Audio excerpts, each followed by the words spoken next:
mga ka-drive, dito naman tayo, nagbabalik na naman.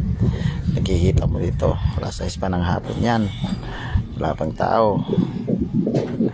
Sasakyan na makikita mo, tahimik dito. Tignan mo, yan yung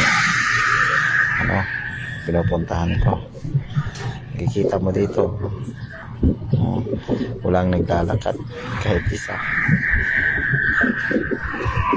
Mo dito, yan yung sa harapan yan, yan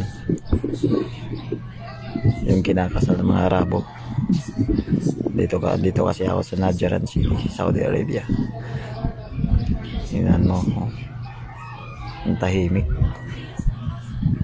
kakatakot maglakad, baka damputin ka ng mga pulis.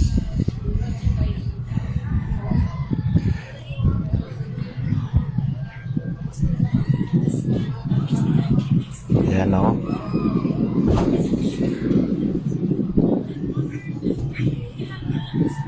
tahimik talaga.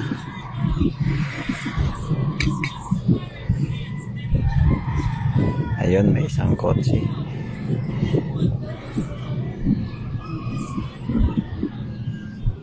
Pag lumapas ka dito, patay ka, yari ka.